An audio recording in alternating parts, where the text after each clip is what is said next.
Hello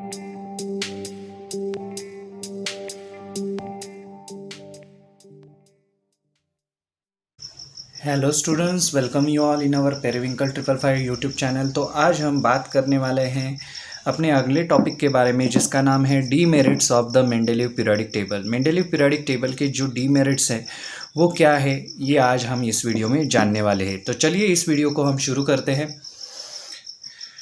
जैसे कि आपको पता है, हमने अपने पिछले वीडियो में मेरिट्स के बारे में बात की थी मेंडेलीव पीरियोडिक टेबल के।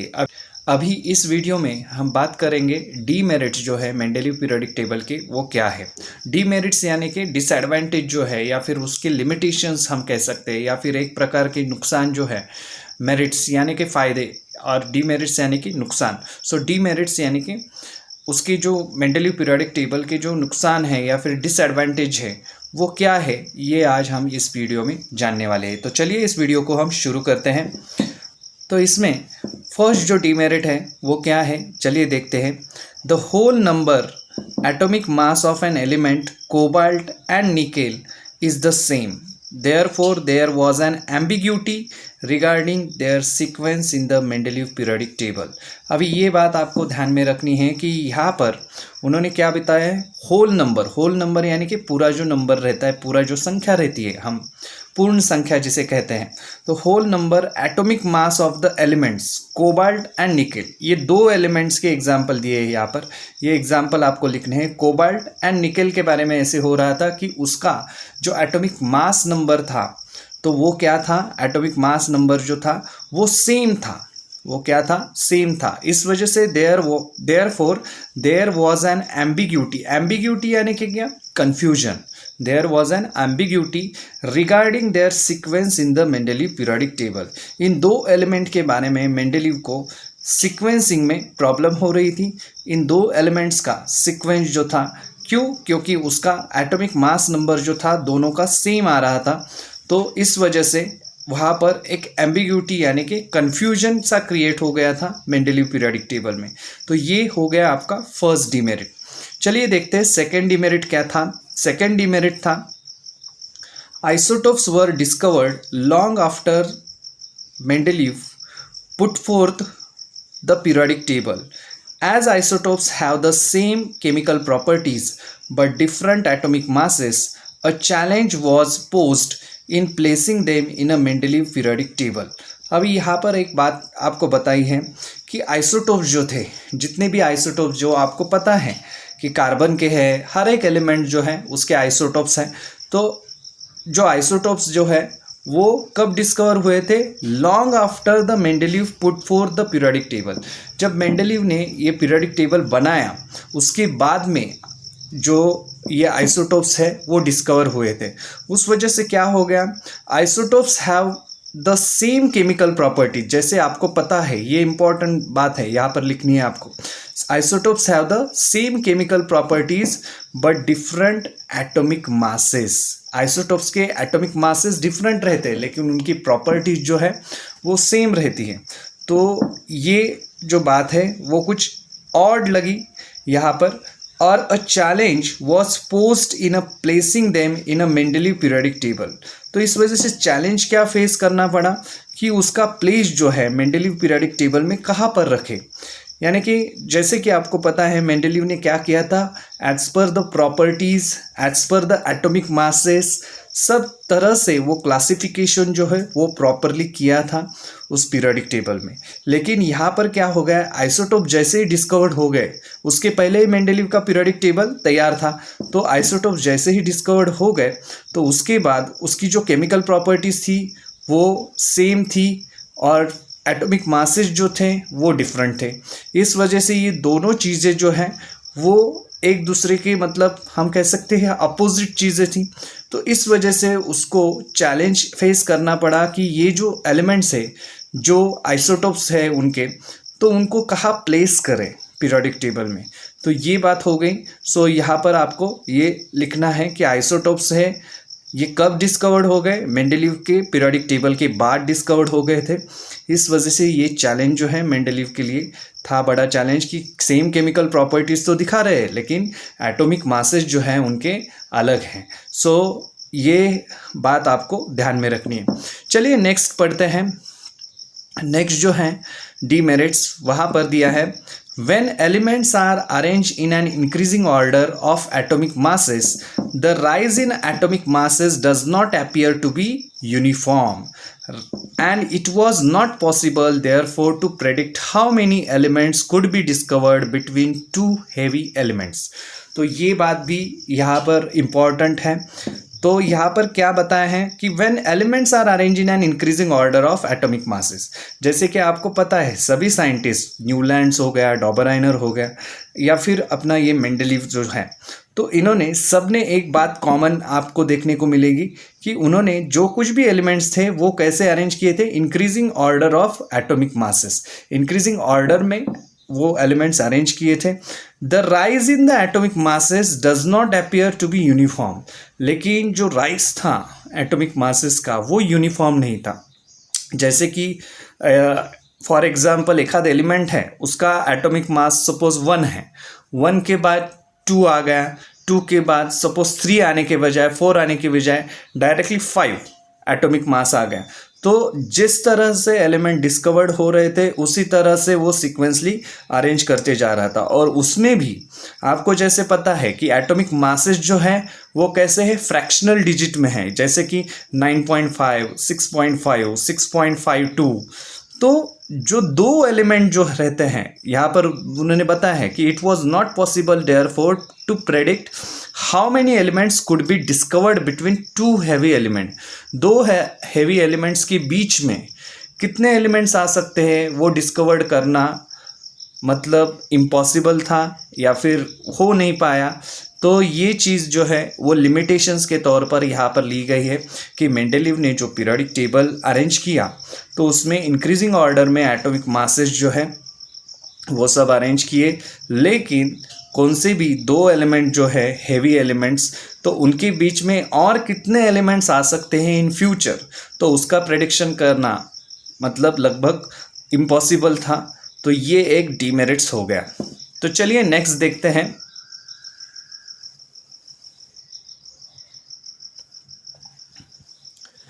नेक्स्ट जो डीमेरिट दिया है ये 4th नंबर का डीमेरिट, उसको आपको हेडिंग देना है पोजीशन ऑफ द हाइड्रोजन। ये डीमेरिट जो है इसमें से आपको पता चल जाता है कि ये डीमेरिट किस चीज़ के लिए है। तो ये this is regarding with the position of the hydrogen, hydrogen की पोजीशन कहाँ पर रखे, तो इसके बारे में कुछ कन्फ्यूजन था। देखिए चले देखते हैं कैसे। So hydrogen shows the similarity with the halogen group. Halogen group अब हम मॉडर्न पीरियोडिक टेबल में 17 ग्रुप कंसिडर करते हैं, लेकिन मेंडेलीव के पीरियोडिक टेबल में ग्रुप नंबर 7 कहा गया है उसको। तो ये बात आपको यहाँ पर लिखनी है, group number 7। Hydrogen shows the similarity with halogen. Hydrogen जो एलिमेंट था वो सिमिलैरिटी किससे दिखा रहा था, हैलोजन के ग्रुप के एलिमेंट से। For example the molecular formula of hydrogen is, hydrogen का मॉलिक्यूलर फार्मूला जैसे आपको पता है H2, while the molecular formula of fluorine या फिर क्लोरीन, जो ये फ्लोरीन क्लोरीन क्या है, हैलोजन ग्रुप के मेंबर हैं, तो फ्लोरीन क्लोरीन उनका भी फार्मूला क्या आता है F2Cl2 इस तरह से। So respectively and in the same way there is a similarity in the chemical properties of hydrogen and alkali metal। alkali metal जैसे कि मैंने बताया था आपको कि जो पीरियोडिक टेबल है यहाँ पर देख सकते हैं, जैसे कि ये पीरियोडिक टेबल है उसमें S ब्लॉक जो है, तो मॉडर्न पीरियोडिक टेबल में S ब्लॉक जो है उसमें first and second, first group को क्या कहते हैं, अल्कली मेटल वाला ग्रुप कहते हैं, और सेकेंड ग्रुप को क्या कहते हैं, अल्कलाइन अर्थ मेटल। तो अल्कली मेटल के जो एलिमेंट्स है एक बार देख लीजिए, हाइड्रोजन है, लिथियम है, अभी मॉडर्न पीरियोडिक टेबल में, हाँ मॉडर्न पीरियोडिक टेबल में ये प्लेसिंग किया है, लिथियम है, सोडियम है, पोटेशियम है, रुबिडियम। तो इस तरह से ये एलिमेंट्स है। तो उनका यहाँ पर जो मेंडेलीव ने बताया है, तो यहाँ पर क्या हो गया है, पोजीशन ऑफ द हाइड्रोजन में दो, ये तो हैलोजन की बात हो गई हमने कि ये हाइड्रोजन जो है वो किससे सिमिलैरिटी दिखा रहा था, मॉलिक्यूलर फार्मूला के केस में फ्लोरीन एंड क्लोरीन जो हैलोजन ग्रुप के मेंबर है।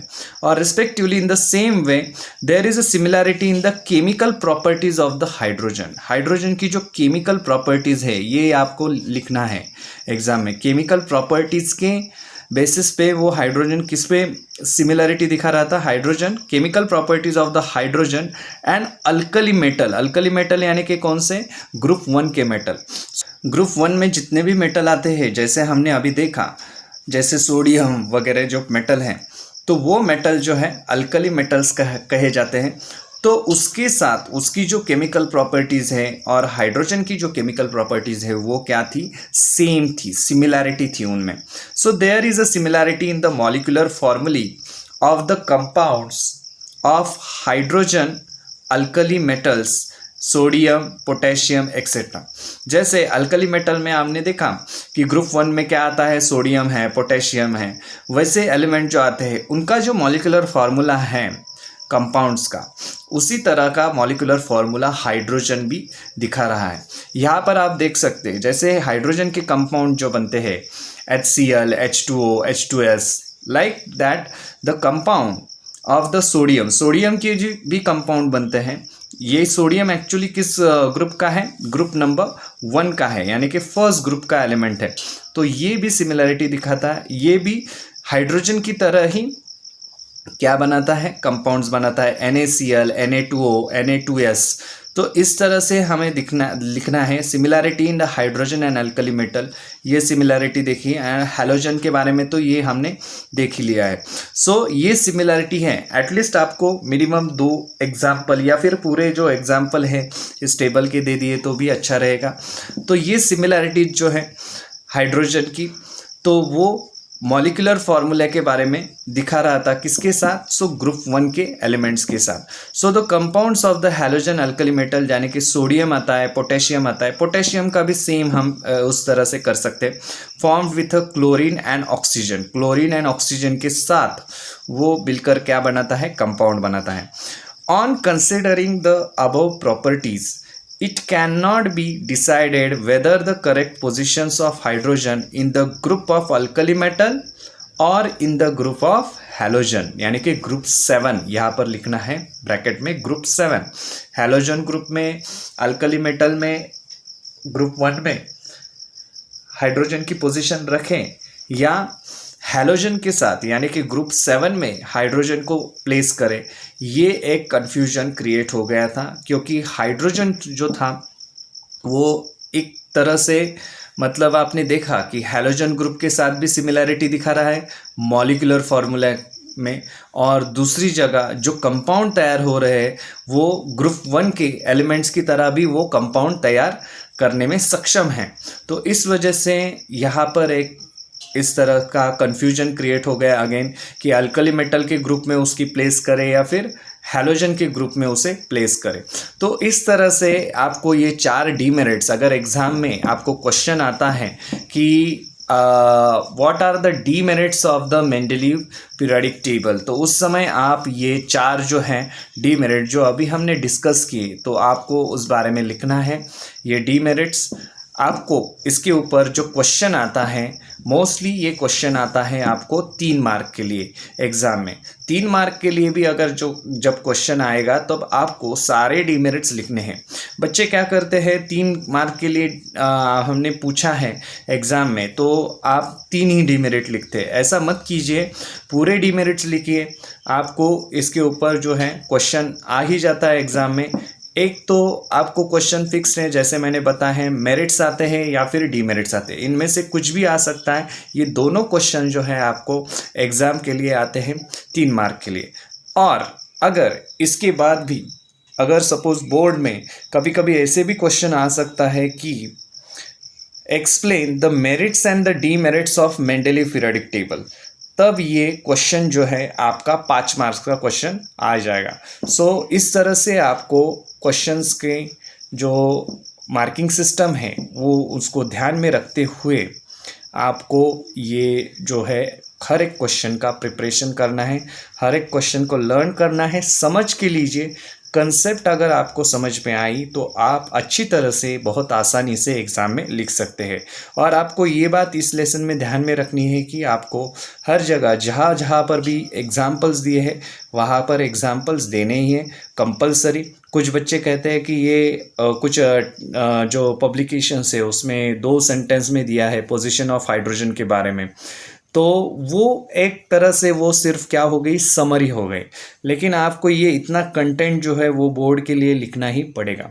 तो इस बात को आपको ध्यान में रखना है। ज़्यादा शॉर्टकट मारने के चक्कर में आप ये ना भूले कि आपको एग्जाम्पल देने रह गए या फिर एग्जाम्पल देना आप भूल गए हैं, ऐसा मत कीजिए। एग्जाम्पल्स देना यहाँ पर मस्ट है, कंपलसरी है।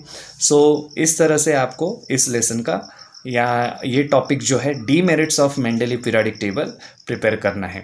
तो चलिए मिलते हैं हम अपने अगले वीडियो में। तब तक के लिए चैनल को देखते रहिए, सब्सक्राइब कीजिए और बेल आइकॉन को प्रेस करना ना भूलें।